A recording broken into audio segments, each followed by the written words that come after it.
Bienvenidos al ciclo de conferencias internacionales Sinergias positivas sobre altas capacidades y su protección en época de crisis. Mi nombre es Manolo Mori y soy miembro de la Junta Directiva de la Asociación ENOL. Dentro de la temática emociones y entorno familiar, escolar y social de las personas con altas capacidades y su protección, tengo el placer de presentar a Cristina López Escribano. Cristina, su tesis doctoral versó sobre la creatividad en niños con altas capacidades, obteniendo un premio extraordinario. Docente en infantil, primaria, secundaria, universidad y adultos. Formadora de orientadores, docentes, familias y alumnos. Trabajó en programas para alumnado con altas capacidades y familias. Orientadora y específicamente desde su creación trabajó en el equipo regional de Asturias en la unidad de altas capacidades. Cristina, cuando quieras. Buenos días, soy Cristina López Escribano, os hablo desde Oviedo, en Asturias, y hoy tenemos un día muy asturiano además, con su orvallo, sus nubes y su buen tiempo veraniego, una gozada de tiempo. El tema que vamos a trabajar es muy sencillo porque es simplemente cómo intentar ayudar a prevenir las dificultades socioemocionales en personas con altas capacidades. Además, quisiera indicar antes de empezar que va dirigido fundamentalmente al alumnado de primaria y, por supuesto, a las familias con niños en edades desde la cuna hasta que terminan esa primaria o esa educación primaria. Vamos a ver, es cierto que todo lo que estamos expresando puede emplearse en cualquier edad y en cualquier momento, pero va dirigido más que nada a ellos por una razón muy sencilla. Estuve determinando cómo recortar tema para poder intervenir desde el grupo social que envuelve, que rodea al alumnado. Y es la familia en primer lugar, el grupo social de compañeros y el grupo social de docente quienes están trabajando con el niño.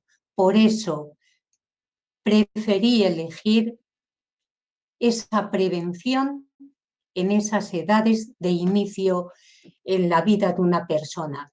Y para ello os pido disculpas porque voy a emplear el masculino siempre que hable en plural, solo por facilitar la tarea de no tener que repetir tanto. ¿Quiere esto decir que son los niños quienes tienen mayores dificultades y no así las niñas? Si tuviera que definirme, diría que es al revés. La niña tiene dificultades muy serias de tipo emocional cuando se producen, pero no deben producirse, no debemos dejar que esa niña llegue a tener esas dificultades. De ahí la importancia de la prevención. Y para ello he distribuido esta pequeña charla que comparto con vosotros en tres partes. Una, ¿de dónde partimos? La segunda, el cómo, las técnicas, las estrategias para prevenir y tratar dichas dificultades. Y por último, el objetivo, el para qué, el hacia dónde nos dirigimos. Y ya podemos pasar a esa segunda diapositiva que queremos valorar. Como podéis observar, esos pequeños dibujos que veis abajo son propios de niños de primaria. ¿Y de dónde parto? Parto de pensar que habilidades sociales son capacidades, ¿sí? Origen personal del todo, por no decir genético, necesarias para actuar de forma socialmente eficiente, pero también son las disposiciones específicas que requiere una persona en una acción social determinada, que utiliza cuando tiene que enfrentarse a una situación novedosa, sobre todo, que tiene que buscarse la manera de recopilar contenidos y conocimientos anteriores para poder transmitir, comunicarse y que el otro ese sujeto al que se dirige la comunicación no solamente comprenda, sino que comprenda aquello que yo intento decirle. El lenguaje es muy complejo. Es una herramienta tan potente que se complica mucho cuando el otro tiene su mente llena de una emoción, está totalmente bloqueado por una emoción que le impide ver realmente lo que yo quiero decir. En la siguiente diapositiva analizamos un poquito más el punto de partida.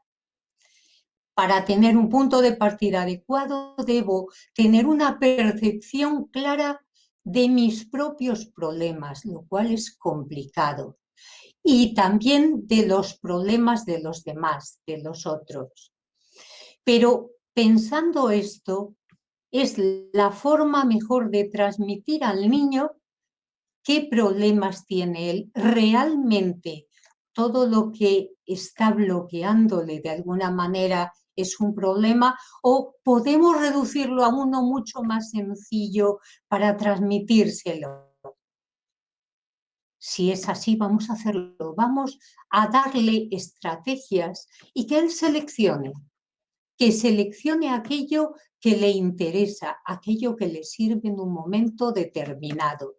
¿Para qué? Para evaluar las propias dificultades que manifiesta a la hora de interrelacionarse. Esas propias dificultades se pueden mejorar y es ahí donde podemos y debemos ayudarle como adultos, sencillamente, de su grupo familiar, de su grupo escolar y de su grupo de compañeros, que son mucho más importantes de lo que podemos comprender. Hasta que lo vivimos. Perdonad. Para ello me baso en la comunicación verbal, prioritaria, pero también la no verbal. En la no verbal intervienen muchos elementos que muchas veces se nos escapan de las manos. Y es que la comunicación no verbal implica tanto lo que quiero decir y el cómo lo digo. Implica que el sujeto esté atento y se base más en aquellas cosas que interesan, en aquellos elementos importantes, que en todo lo que se gestiona, todo lo que está obligando a ese niño a no poder con una situación. Vuelvo a hacer incidir, hacer hincapié en este tema. En todos los casos se presenta esta dificultad de tipo emocional. No. Vamos a intentar prevenirla. Y para eso, familias, necesitáis dedicar tiempo a la prevención. Y comprendo como madre que prevenir cuando no ha aparecido un problema es complejo, pero merece la pena. Esa comunicación no verbal en la expresión de emociones es algo que nos desborda en ocasiones, que nos lleva a fijarnos en el gesto, en el formato externo de la persona que nos habla, y no se trata de eso. Se trata de comprender y ponernos en la cabeza del otro para saber interpretar. Por lo tanto, punto de partida, que el niño se interese por lo que queremos decirle. Y realmente, ¿qué queremos lograr? Pues fijaos, si yo pudiera decirlo, señalaría el dibujo que una pequeña me hizo hace muchos años ya. Pero creo que es muy significativo y que nos aclara lo que realmente queremos transmitir. Estaban haciendo una valoración del curso escolar que terminaba ya. Y esta niña había estado en un aula en donde la escuela inclusiva se manifestaba claramente, en donde había diferentes tipos de niveles a donde podían llegar los niños según sus intereses en primer lugar, su sentido de la curiosidad y sus capacidades también, sin lugar a dudas.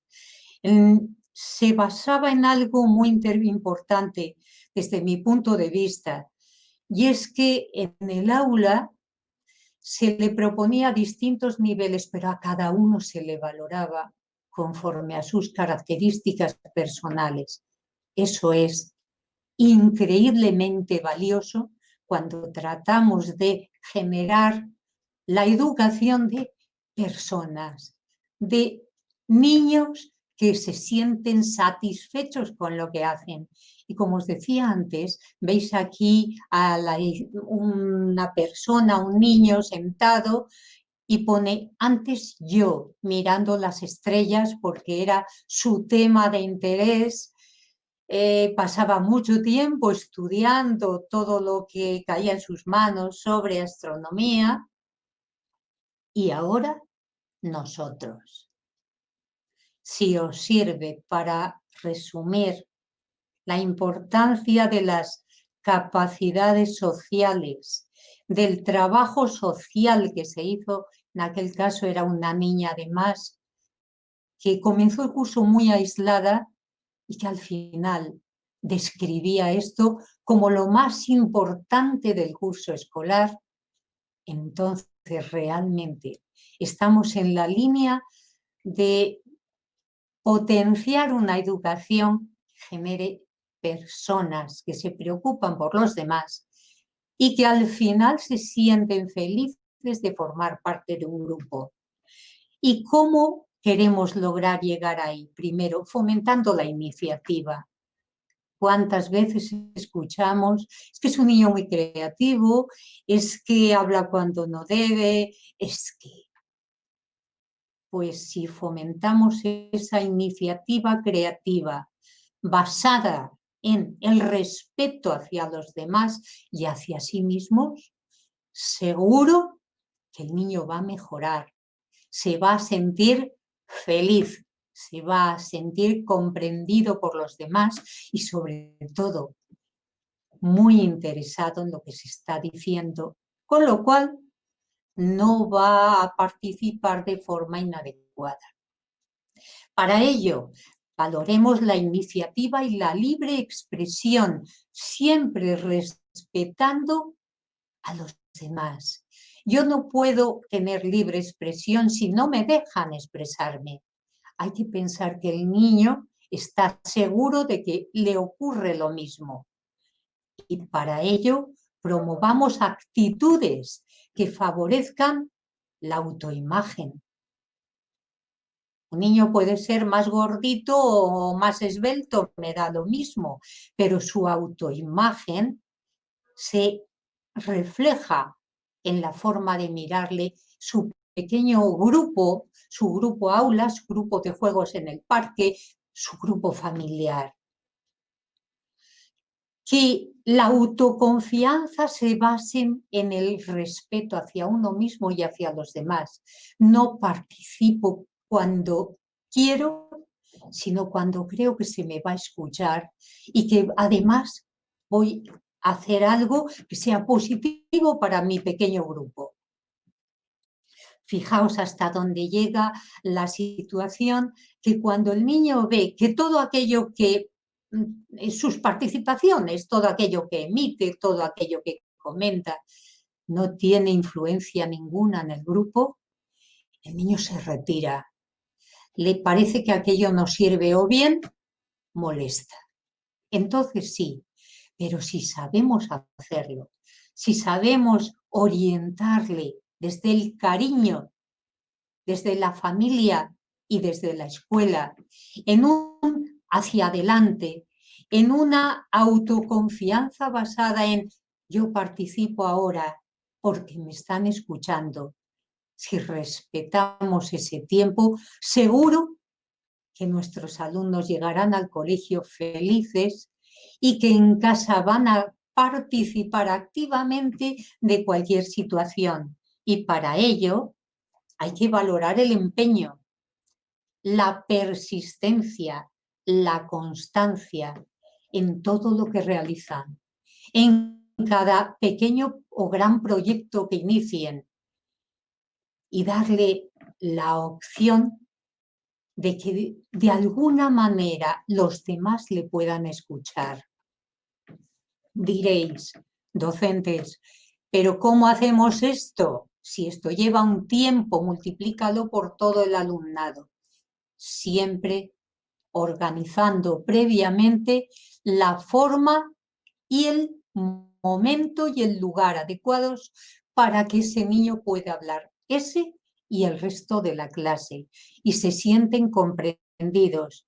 Y al final, cuando llegan a la adolescencia, cuando llegan a la juventud, cuando pasa el tiempo, van a recordar de vuestras aulas que en vuestras aulas sí se escuchaba a los demás, y cuando me tocaba escuchar a otro compañero, siempre podía aprender e incluso intervenir y ayudarle.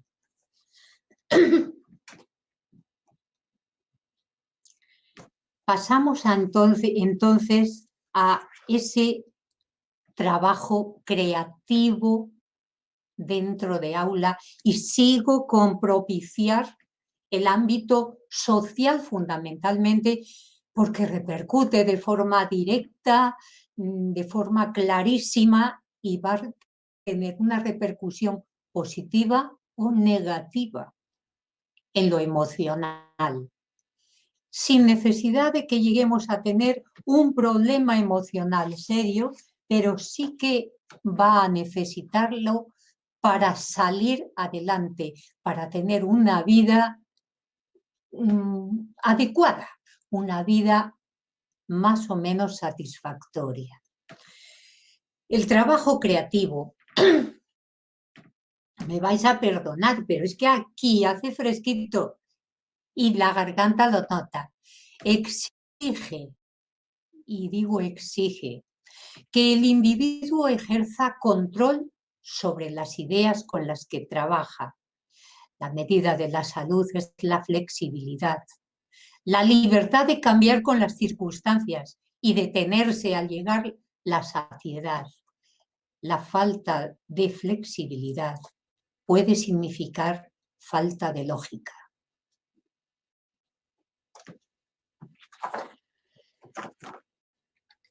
Entonces, ¿qué elementos favorecen el diálogo?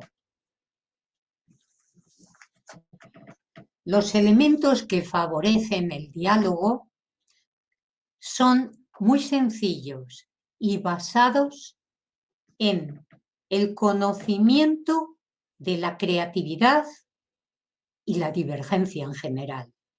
La divergencia como característica para lograr y generar diversas respuestas, y la creatividad como algo que va a mejorar la vida social siempre que se modifique el medio, que nos sirva para modificar el medio, para tratarlo. Y cómo hacerlo. En primer lugar, trabajando, pasad por favor, las características socioemocionales. Características que una alumna que ya es maestra fantástica, con un interés increíble en la alta capacidad, especializada en niños con dificultades también. Dificultades los tenemos todos, pero en ese caso mayores. Nos hablaba de idealismo y perseverancia. Por supuesto, de la perseverancia ya hemos hablado hace un momento, la mencionamos al ver que es una característica necesaria para conseguir una meta. Pero es que el niño con alta capacidad generalmente es creativo e idealista. Pero ese idealismo está unido a una rebeldía, a una preocupación hacia lo ético, un peculiar sentido del humor, por supuesto, que a veces no comprendemos y que hay que explicar a la familia y a los compañeros en qué consiste ese sentido del humor tan original para que le comprendan, porque si el niño es comprendido, se va a sentir integrado. Y todo esto que estamos trabajando tendrá una repercusión ya positiva, porque esa sensibilidad, esa intensidad emocional que manifiesta se ha transmitido a los demás y ha generado es que esa elevada empatía se manifieste también. Ellos utilizan, uno tiene más bien inclinación hacia la verdad y la igualdad. Temen, y esto es fundamental, el fracaso y tienen muy baja tolerancia a la frustración. Pero ¿quién no ha vivido en familia el caso de ese niño que le hacen un regalo novedoso, una bicicleta? El niño no sabe andar y se prefiere siempre aprender, practicar antes de exponerse a que vean su incompetencia. Esto en la escuela se manifiesta constantemente. No lo hago, no hablo en alto, no quiero hacer una presentación porque temo frustrarme. Que no, que eso se transmite en familia y sin necesidad de decirle, pero hombre, pero ¿cómo te va a salir mal si tú? No, démosle estrategias. ¿Cómo? Y me vais a decir, pues vaya una cosa, yo en mi casa lo hago constantemente, escuchando al niño, escuchándole hasta comprender que se siente a su vez comprendido. Escuchándole lo que nos cuenta, las dificultades, poniéndonos a su altura, en equipo con él. Y una vez que nos ha transmitido todo, que ha vaciado sus sentimientos, esa vida emocional, parece, oye, pues dicho en voz alta no era tan compleja, ¿no? Entonces sí que vamos a intentar transmitirle a través de ese modelaje, de esa imitación que el niño hace del adulto, una mayor independencia, y diferencia de opinión frente a su grupo de iguales, pero ya no porque sea distinto, porque sea diferente, sino sencillamente porque se va a sentir bien al ver que participan, que le preguntan, que quieren saber. Siento la necesidad de comentaros algún caso concreto. El típico niño aislado, guerrero, con la profesora, la tutora ya que no sabía cómo llegar al mismo crío, y le ofertamos la posibilidad de acudir a un taller de enriquecimiento del centro, pero a cambio nunca gratis, a cambio de pues una parte de conducta. Tú cuando tengas necesidad de hablar, esta vez miras al profe y lo vamos a aplazar un poquito lo que tienes que decir, y una parte de respuesta más escolar, más educativa, debes traer hecho esto que te pido hoy. Muy bien, entonces, el niño consigue asistir a ese taller y en el taller, al menos a mí me parece positivo, les dábamos la posibilidad de elegir un tema de investigación para que profundizaran en un tema de su interés. El chiquillo era un amante incondicional de todo lo que significara robot, robótica y todos los aledaños. Construyó un pequeño robot en unas vacaciones, nos lo llevó al aula y en el taller lo presentó con un lujo de detalles, con una seguridad en sí mismo que, creedme, el vídeo aquel es inolvidable. Se ve a todos los niños con la boca abierta, los ojos como platos, disfrutando de lo que decía su compañero. Al terminar, tenían que hacer preguntas. Esas preguntas las contestaba con tanta seguridad que en una ocasión dijo: mira, prefiero contestaros más adelante. Esto es muy complicado para resumirlo aquí. Creedme que el niño se sintió feliz y todos los demás descubrieron a un compañero que tenía unos intereses diferentes, pero en los cuales querían participar activamente. Y este tipo de talleres de enriquecimiento se pueden incorporar en el aula, a pesar de que en alguna ocasión nos parezca que va a robarnos, por decirlo de alguna forma, ese tiempo que tenemos tan valioso y tan medido para transmitir unos conocimientos, unos contenidos. A pesar de eso, no nos roba nada. Nos devuelve un alumno integrado, un alumno querido y que se siente feliz en el grupo.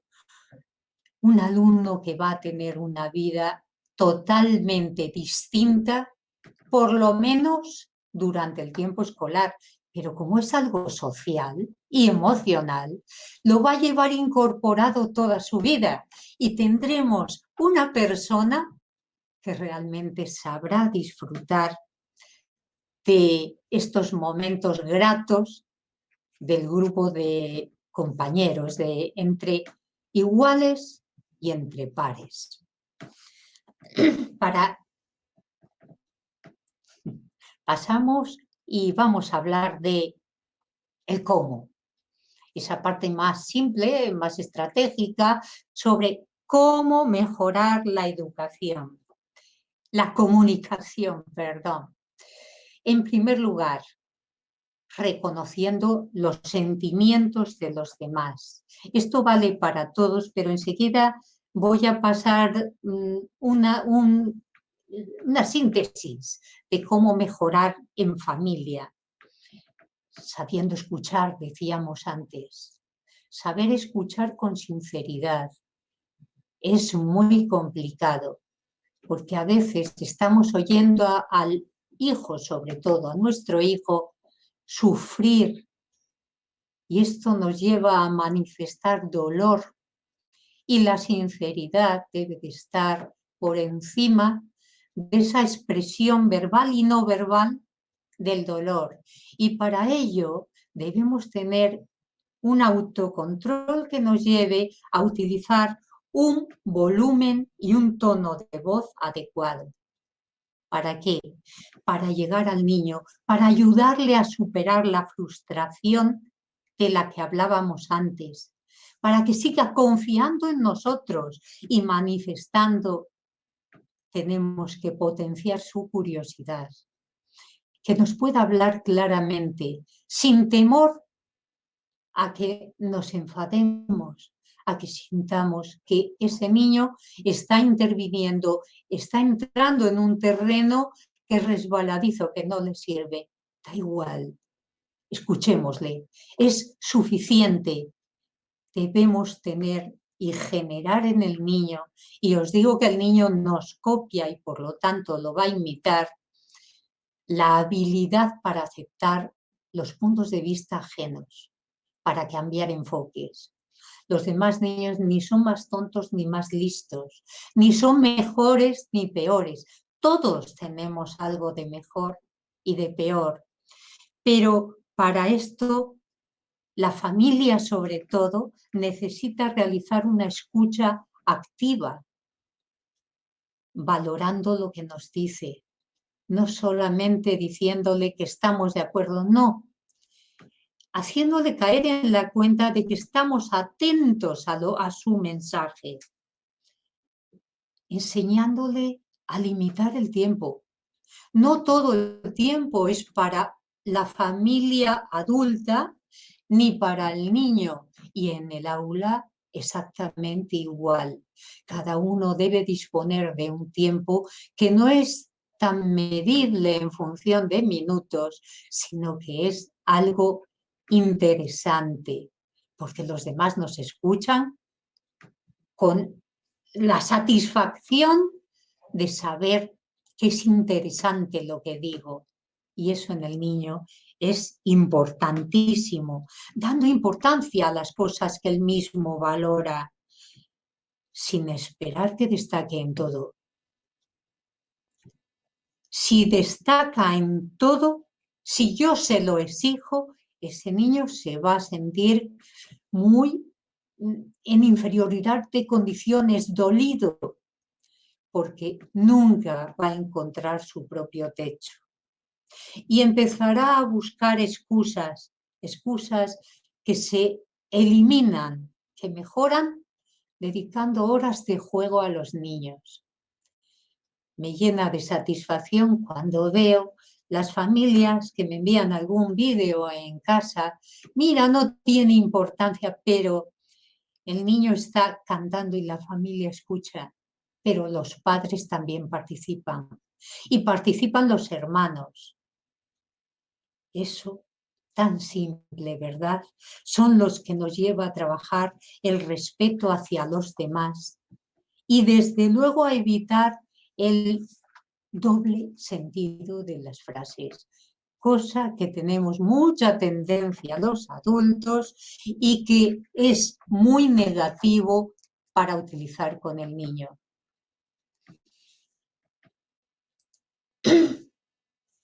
El cómo, de nuevo, qué elementos facilitan el diálogo. Lo comenté en un principio. Elegir el lugar y el momento adecuados.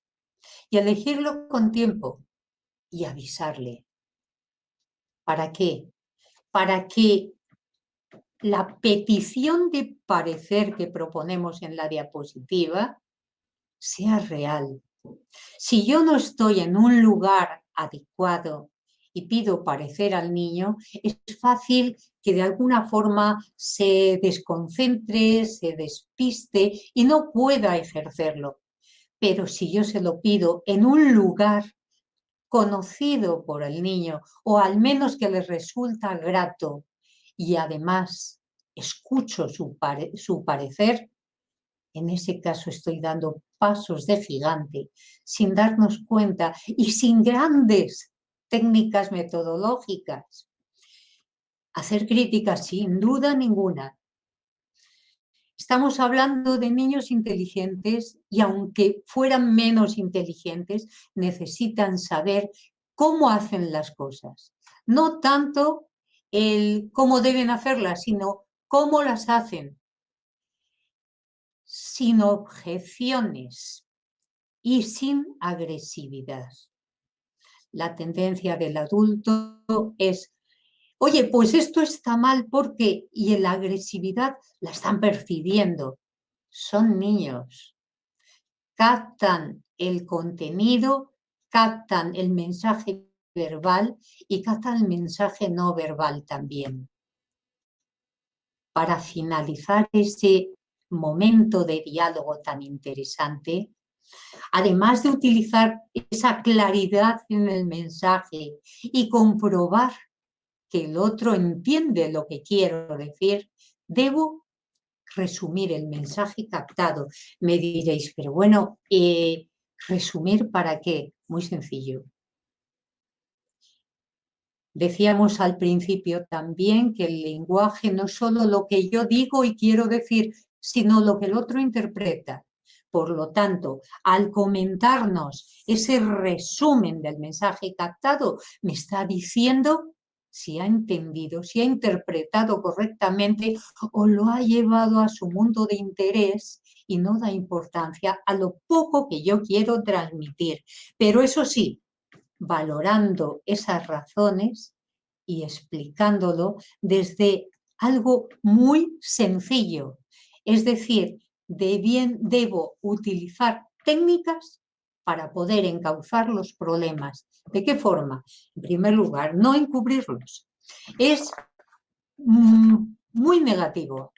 Sobre todo se consideran maltratados y les lleva a ser excesivamente duros con lo que dicen, con lo que piensan, con lo que han razonado. El encubrimiento del niño le lleva a considerar que el adulto tiene derecho a mentir, por ejemplo.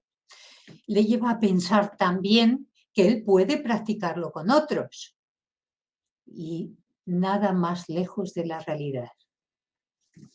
En segundo lugar, reconocer posibles soluciones ante un problema. No son de soluciones únicas. En la vida, generalmente los problemas tienen varias posibilidades.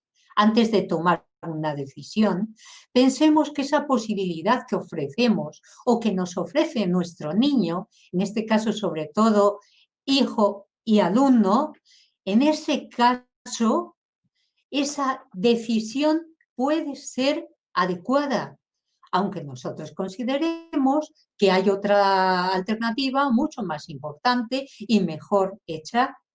Quizás el niño consiga convencernos de que esa decisión es positiva. Hay que tenerlo en cuenta. Y para ello, las normas claras, el premio y el castigo consensuado, y yo os diría, nada es gratis en la vida. Nada es una donación sin más. Tienes ahora un sobresaliente regalado porque lo cogiste al vuelo en la primera explicación y no te has esforzado más. ¿No? Tienes ese sobresaliente porque aunque llegaste tan solo a un aprobado, a un suspenso, tú lo mereces. Has conseguido que todo tu grupo de amigos o todo tu grupo de compañeros se interese por un tema que tú estás explicando. Y si me decís, ¿eso en qué área del currículum entra? En todas.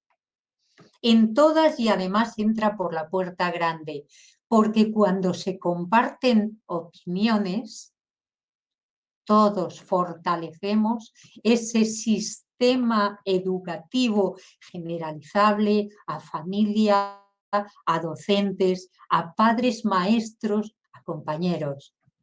Y entonces es cuando tendremos una sociedad feliz de poder asistir a un centro escolar.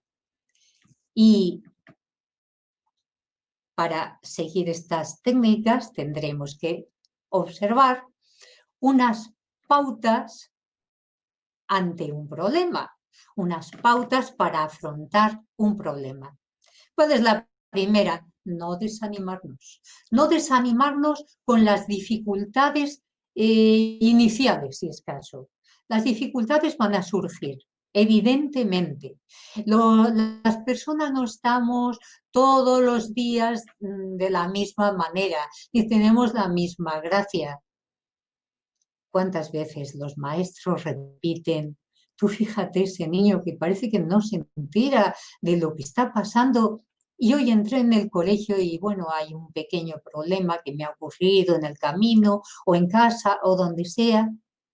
Y el niño me dijo, profe, ¿estás bien?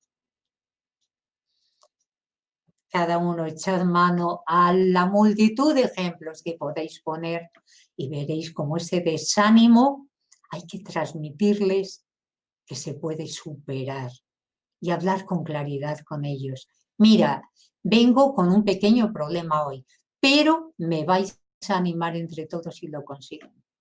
Eso es lo más serio, que lo consiguen, porque la potencia creativa no está forzosamente, en ocasiones sí, sobre todo en la parte más racional, más intelectual, pero no está forzosamente en correlación con la rapidez mental. A veces necesitamos más tiempo. Hay niños que necesitan más tiempo, en concreto los niños superdotados que maduran, dedican a su madurez más tiempo de desarrollo y sin embargo el final es una persona extraordinaria que disfruta con cada momento, con cada situación, con cada posibilidad y que puede aportarnos unos aspectos muy positivos para mejorar la interrelación, que es de lo que se trata. Si captan una postura relajada, sin tensión, por parte de sus familias, aunque estemos preocupados por ellos. Si la captan igualmente por el docente, el niño la va a imitar y se va a sentir de alguna forma comprendido. Si realiza la familia unos movimientos pausados y fundamentalmente orientados hacia el niño o la niña, emitiendo señales de estarle escuchando y comprendiendo, de nuevo nuestro niño se sentirá bien. ¿Y cómo se consigue? Pues evitando una postura excesivamente emocional que se produce generalmente en familia, porque nos duele tanto, ¿verdad? Ver un sufrimiento que sería tan fácilmente soslayable y que nos cuesta, pero que lo conseguimos. Reconocer siempre si tienen razón y evaluando lo realizado para mejorarlo. Y la atención. Aquí me podéis creer que cayó en mis manos esta frase de Carmen Martín Gaite y me gustó. Decía que la atención solo se fomenta mediante la atención. Curioso, ¿verdad?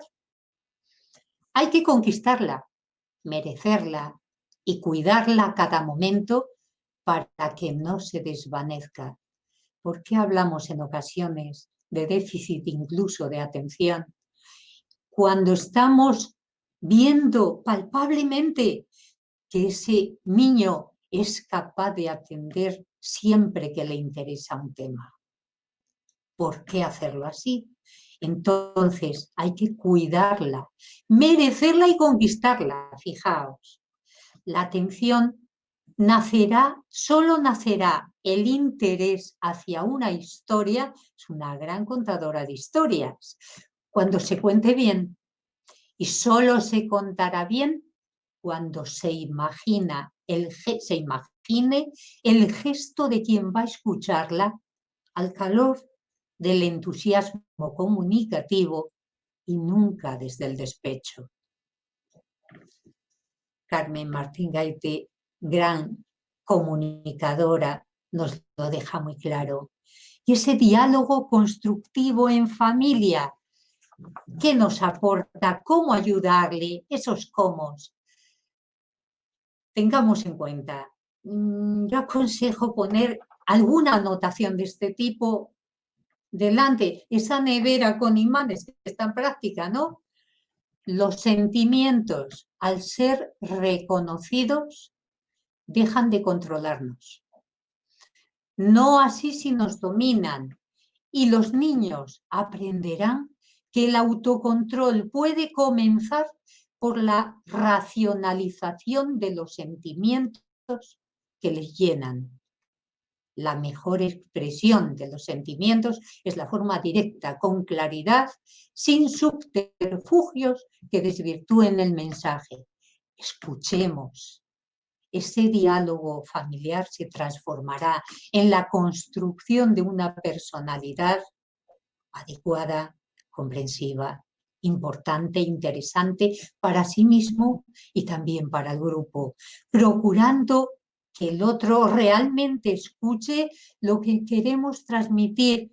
Recordemos el pequeño resumen al finalizar. No solamente, en ocasiones sí, pero no solamente lo que quiere oír.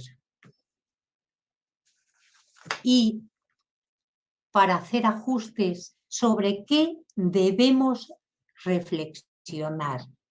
En primer lugar, sobre aspectos intelectuales creativos y de ajuste personal y social.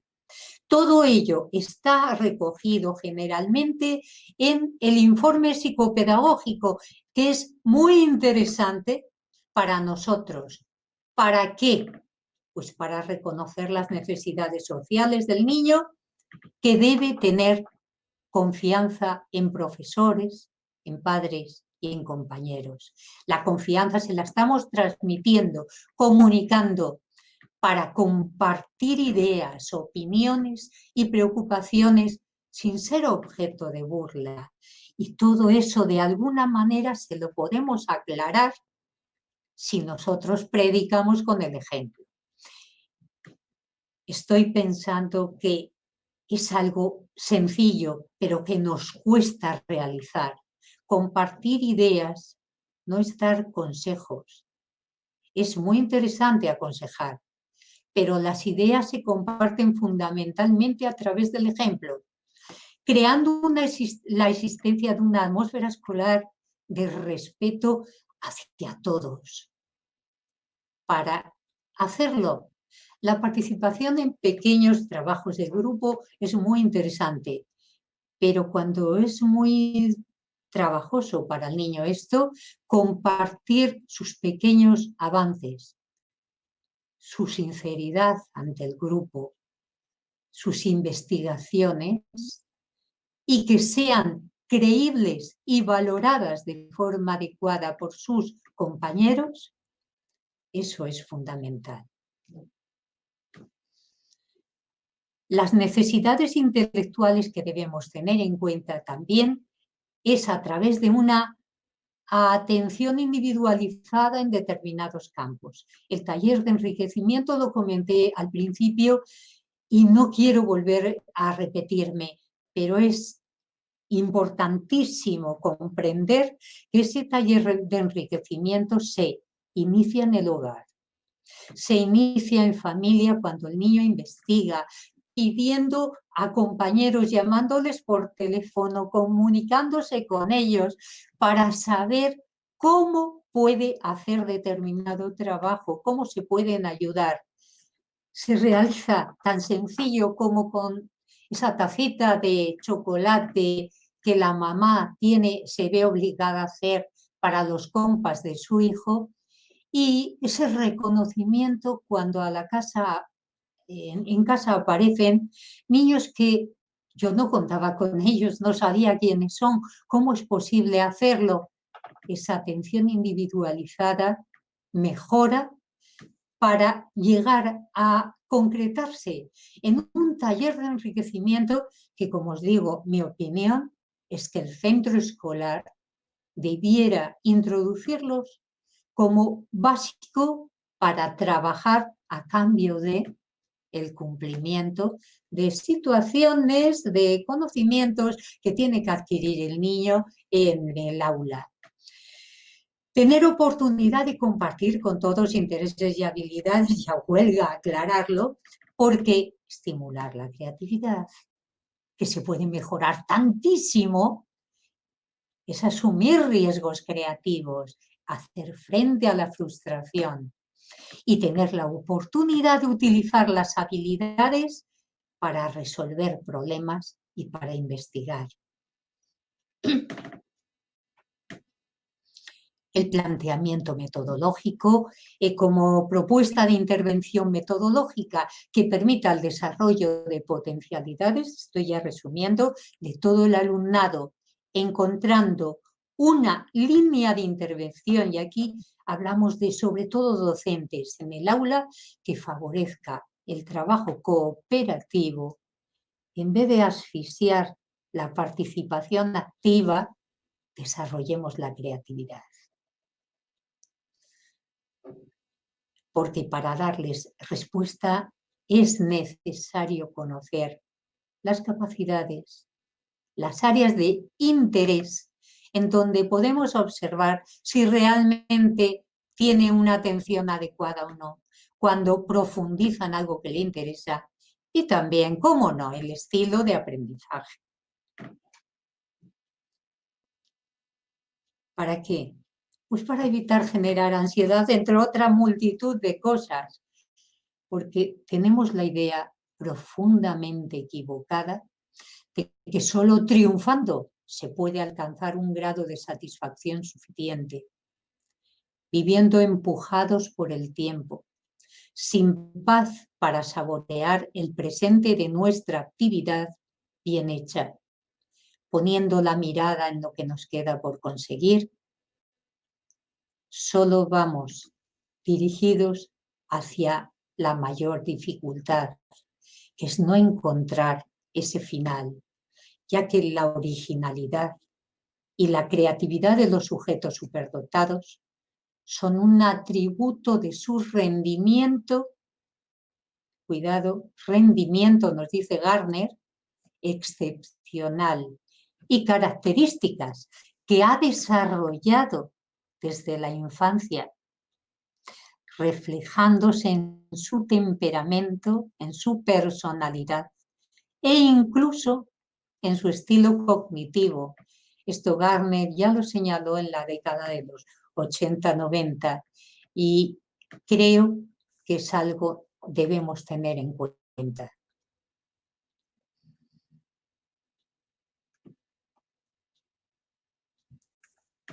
Para favorecer el diálogo es conveniente, y ahora vamos a lo elemental para pasar al resumen, estar dispuestos a cambiar nuestro punto de vista, el enfoque, cuando existan razones objetivas para ello.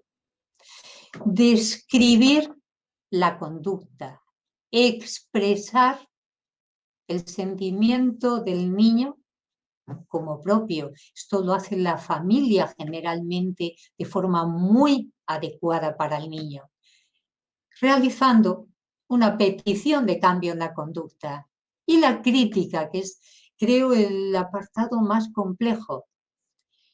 Reforzar a la otra persona al escuchar nuestra crítica. Y la crítica que damos no es solamente decir lo que quiere oír, no es comentar aquello que le va a ser positivo, sino también lo que yo quiero transmitir.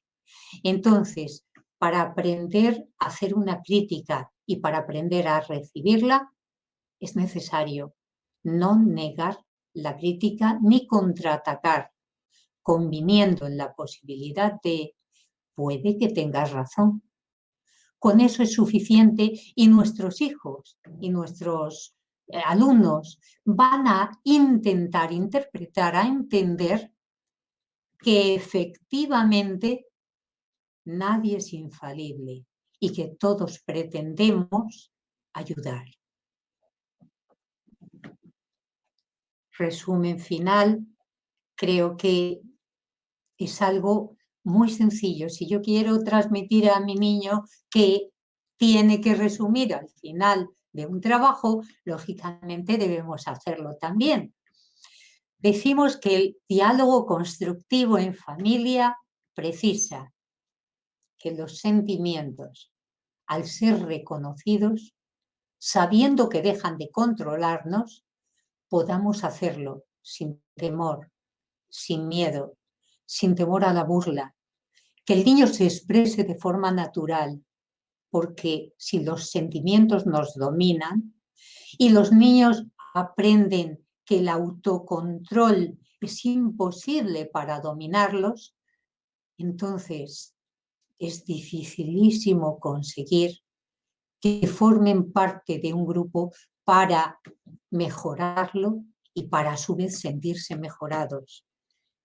Créanme, si aún hay alguna familia que duda de ello, cuando el niño es capaz de comunicar a su grupo de compañeros y los compañeros admiten como valiosa la aportación, ese niño está en el camino de conseguir una personalidad adecuada, sabiendo que la mejor expresión de un sentimiento es la forma directa, la claridad, procurando que los otros o el otro realmente escuche lo que queremos transmitir y no únicamente aquello que pretende oír, procurando siempre que el mensaje esté a la altura y sea comprendido por el niño.